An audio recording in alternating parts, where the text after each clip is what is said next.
Bonjour les amis turfistes, de retour pour ce KT+ nocturne à Vincennes ce vendredi 20 mai pour le cheval de dernière minute que je vais vous donner en fin de réunion, en fin de vidéo pardon. Donc on peut s'apercevoir, on va bien sûr sur PMU point de vente, que c'est finalement le 9, le cheval à Baudouin qui est favori devant le 14 Imperial Steed, ce qui est assez logique.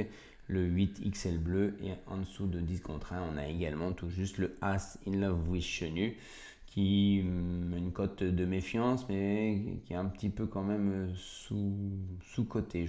Elle ne mérite peut-être pas une cote aussi basse quand même, hein, c'est une petite indication. Hein. Parce qu'elle a quand même tout approuvé sur ce niveau-là, sur la grande piste, à Vincennes. Il y a quand même des incertitudes. On va voir si cette cote de méfiance quand même est peut-être une indication ou pas. Ensuite, au-dessus de 10 contre 1, on a le 13, In Between Us, le 10 I'm Crazy, le 7 Ilawara, le 5 Infant d'érable, le 4 Interactive.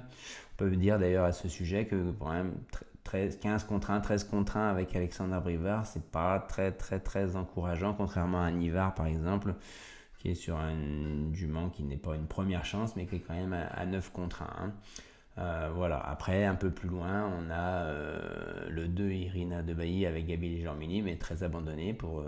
Et ensuite, il y a le 6 qui est très loin, avec le 11 qui n'a quasiment aucune chance. Hein. Voilà. Quand on va dans les enjeux et rapports, tout de suite il y a quelque chose, donc enjeu simple, il y a quelque chose qui nous frappe. Bon, le 9, assez nettement, il prend une bonne partie des enjeux et on s'aperçoit surtout, regardez, en proportion la somme d'argent à la place par rapport à la somme à la gagne, il y a plus de 2 fois.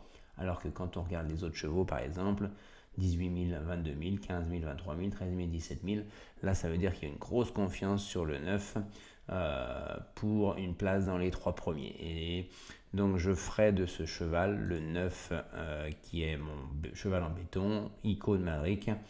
Il devrait avoir une place dans le trio, je pense. Il a été battu par une très bonne jument à 2 reprises, je crois. Donc là, c'est le jour J. Mais on y compte beaucoup pour une place dans les 3 premiers essentiellement. Voilà les amis. Bonne soirée, bon jeu.